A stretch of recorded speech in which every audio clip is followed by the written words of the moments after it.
Welcome to Talk Purpose and Truth, shifting you into higher consciousness. A show that elevates, uplifts, and encourages listeners to grow, heal, awaken, and evolve. Eden and Kim include bold topics, interviews with inspiring guests, experts, and celebrities, intuitive readings, channeled messages, mental health awareness, and hot topics to expand your awareness. Tune in for unprecedented truth, authenticity, on-purpose discussions, and magical moments. It's one of the rides. Yeah. So we have William Hung right on with us today, and he's in case people don't know, which most people do, but he's a former American Idol contestant who went viral with his performance of She Bangs by Ricky Martin, and later appeared on many shows. He's a keynote speaker, TEDx speaker, podcast host, poker player, and author. He's just does it all now, it seems. So welcome, William. Welcome. Hello. Hey, everybody. Great to see you. Yeah. Great to see you again like this. Yeah. William, do you remember doing that with me? Yes. Oh, you do? Aww. Okay. Well, because it didn't happen that long ago. Yeah. Yeah. And I was curious, when you went into the park, and does this happen a lot to you? Did you have like other people go up to you and ask to take pictures? Yes. Okay. There are definitely many requests. My friend who was there with me, she was counting the number of people for the day. Oh, that's cute. Yeah. I was the first one, maybe. No, you're not the first one. Okay. Well, Day. Eden, I'm still upset at you because you made us go on the canoe ride, so it was really hard, and then my arm hurt really bad the next day. I did. I made you guys do that because we needed to do, first of all, Something new. Go on something different that we've never done before. That's what I was all about that day, but also because that was one of the shorter lines of the day. True. So. Oh, was it what you said? It hurt your arm a little bit. Oh, is it the one that has a lot of movement? That's not the Small World. That's the other one. No, you I think have the to. Thunder. It's either the Thunder Mountain or the one with the bobsled. Yeah, they went through the water. The Matterhorn. Yeah. Yeah, Matterhorn. yeah. There you go. Yeah, we did hit on that one. Yeah. Okay, so William, you're now still a highly recognized public figure.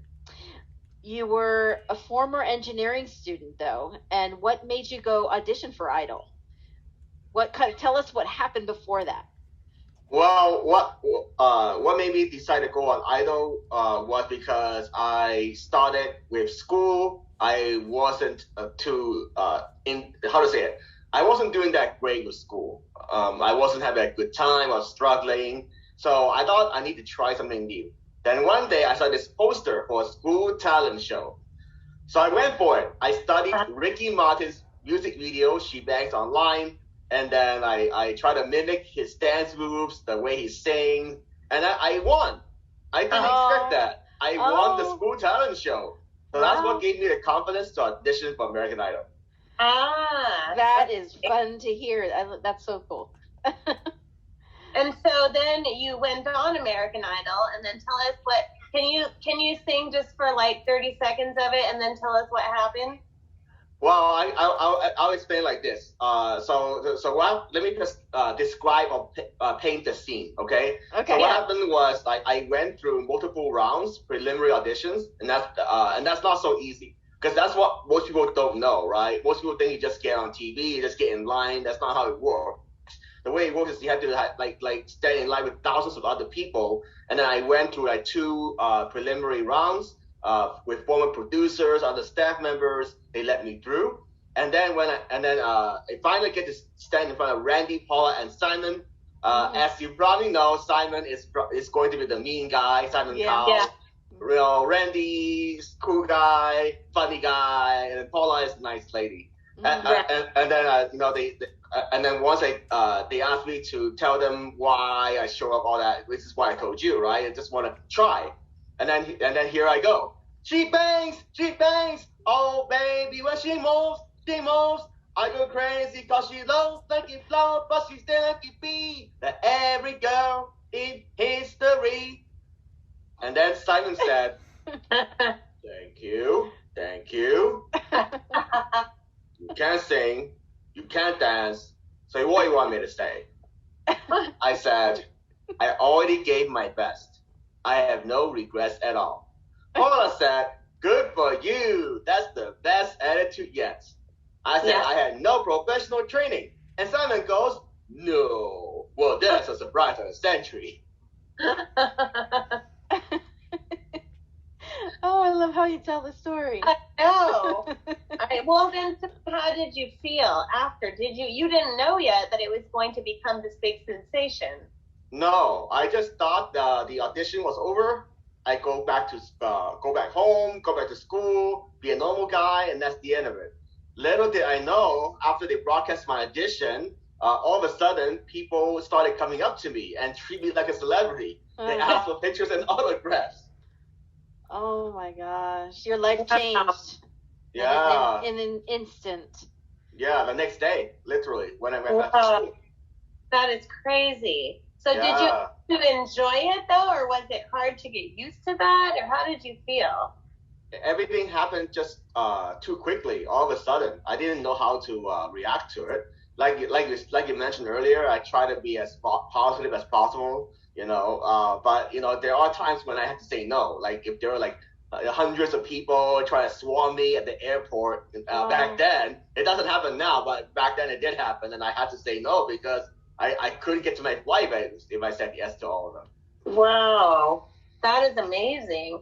And I think it's like it went viral because it was a mixture of you being fun and bold and daring to do something that's out there. The song is kind of out there anyways, Yeah, that was definitely one of the reasons why I picked that song. I thought it was different from everything else I was hearing. Yeah. So I think that people are like, oh, he was daring. He went for it, even if he didn't have training. You know what I mean? Yeah, I think one of the interesting things, when I look back at it, I compare my response to other people, and I noticed that many people, when they don't make it to Hollywood, they get really negative and upset. Someone would even throw a water bottle at Simon Cowell. Wow. Yeah. But I just didn't feel the need to do that. Yeah, and you became very likable, like even lovable, and then people wanted you to come back. Mm-hmm. Yeah. And then you did. You came back after 20 years. I know, isn't that crazy? I mean, I just try to because I think happiness is a choice that you can make within yourself, no matter what happens, right? Even if life don't go your way, because yes, I had a good run in the beginning with my showbiz, but there's a lot that happened after that didn't go my way either. And then I just consciously tell myself, you know what? I still have a good life. I can still do what I want. I still have the freedom and all that. So that's the mindset I have. Right. What's an example of something that went wrong or challenging, and then how did you stay in a positive place? Well, after I got popular from American Idol, I got married and divorced twice. Yeah, that's an That's example. a hard one. Yeah. Yeah. And then, everything we go through, though, it helps us to grow and gain wisdom. And I imagine that your TED Talks now, that you use some of that for your speeches. Yes, the way I approach my speaking is that I don't want to just talk about my successes, because that doesn't really build connection with the audience. People will tune you out. They just think like, oh my God, I can't relate to this guy. I'm not at that level, right? So I don't want that. Instead, I want to try to paint the picture from the beginning of how I struggled. Not just the beginning, but in the middle, like what happened. Because usually someone's life is not going to be a smooth journey. It's going to be more like a roller coaster that we went on in Disneyland. That's a good analogy. So I want to show some of those stories, highlight some of those stories, how I handled it, and then talk about, okay, this is how I got to the life that I want. Mm-hmm. So would you say now that you're very happy? Well, there's still something I'm missing, but overall, I am happy because I have the freedom. That's not something that I should ever take for granted. Okay. It's hard when you have something missing. So I'm going to say something completely different than what we are talking about. But were you just recently on the Howard Stern show? No, the Howard Stern when were show. you on? When were you? Back. When were you on that? It was back in 2004. Oh, that's a long time ago. Oh, then you know, my husband listened to a rerun of your show and he loved it. He was so good on Howard Stern. Oh my God! He was one of the hardest interviewers I had to deal with because I was not ready for it. Yeah. He was probably asking you some really crazy private questions. I don't know. So yes. We won't be doing that. Yeah. So with your media stuff that you've done with talk shows and different things, what was the most exciting interview you've had with someone? Well, I would say one of the most memorable interviews was with Jay Leno when I promoted my first album, Inspiration. And then the record company, they make the arrangements. I have all the dancers, the real band. It's like, wow. It's one of those moments that's like, I made it. Wow. That's really cool. Yeah. Jay Leno. He's a nice guy, I hear. Yes, he is. You know, it's funny, just side note, when I used to do some acting work, we would work on this. I was doing regular, like, little bit parts and extra work on this show, California Dreams. And we were on the set where Jay Leno's show was, and every day he had a different car. He has so many cars that we would go up and we'd go, which car is going to be parked there today? And every single day was a different car. Yeah, he has like 30-something cars, maybe. Probably I don't know. more. But I remember there were many times when I used to work in Sherman Oaks, I would see him driving on the freeway, like many times, and every time it was a different car. Oh, wow. Yeah. How funny. So as a speaker and in your book, Champion by Choice, you focus on being bold, regardless of what people think, as well as handling haters and criticism. Can you tell us more about that? When did that book come out? Well, the book came out around 2018. It's a culmination of my lifelong journey of what happened after that point. The reason I chose to put this book out there is because I want to have a legacy that I can, share with my family and friends.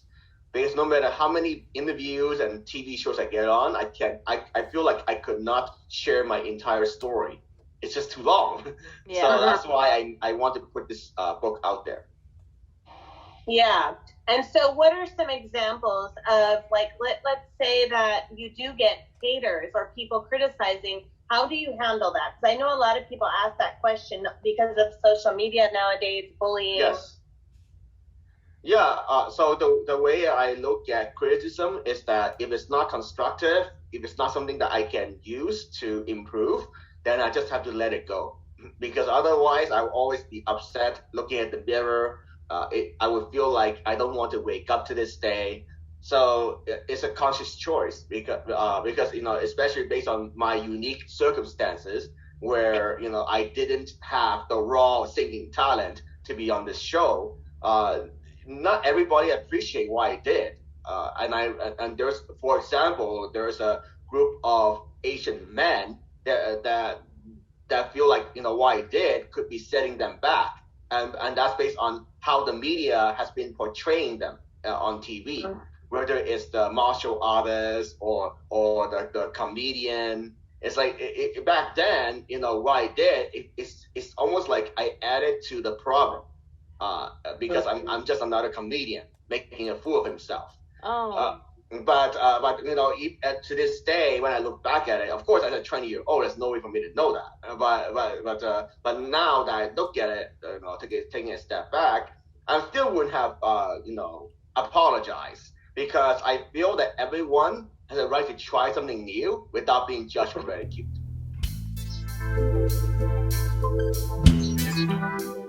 Thank you for listening to Talk Purpose and Truth podcast. Find out more at talkpurposeandtruth.com. And follow us at Talk Purpose Truth on Instagram and Facebook.